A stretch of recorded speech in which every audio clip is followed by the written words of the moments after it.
এই শিয়াদের ভিতরে সবাইকে কাফের বলা যায় না, শিয়াদের ভিতরে আবার বিভক্ত আছে, বুঝতে হবে। শিয়ারা তো আসলে আমাদের দেশে যে শিয়ারা আছে 12 দলে বিভক্ত। কত দলে? একে গ্রুপ হয়েছে 12টা গ্রুপ, এক একজনের আকীদা ভিন্ন ভিন্ন। বলতে গেলে তো অনেক সময় লাগবে। একবারকে কাফের বলা যায় না, কাফেরের আবার স্তর আছে। সব শিয়াদেরকে শিয়ার দুই গ্রুপ, প্রথম দুই গ্রুপ, একটা হচ্ছে শিয়ায়ে কুবরা আর একটা হচ্ছে শিয়ায়ে সুগরা। বড় শিয়া এবং ছোট শিয়া, বড় শিয়া এবং ছোট শিয়া। যারা বড় শিয়া, যাদের আকীদা, যাদের মত আদর্শ কুফরি ঢুকে গেছে, ওরা স্বয়ং কাফের হয়ে গেছে।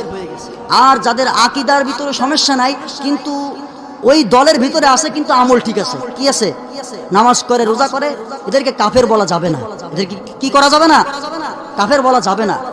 শিয়াদের ভিতরে একদল বলে নবীজি স্ত্রী আয়েশা রাদিয়াল্লাহু তাআলা আনহা উনি ভুল করেছে, তো উনারকে দুর্রা মারতে হবে। কোন ব্যাপারে?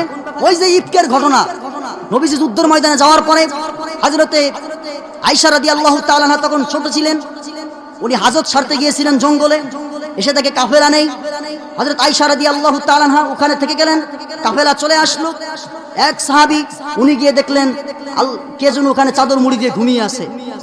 উনি টের পাইলেন যে আয়েশা রাদিয়াল্লাহু তাআলা আনহা, আয়েশা রাদিয়াল্লাহু তাআলা আনহাকে ওনার ঘোড়ায় বা পালকিতে করে নিয়ে আসলেন।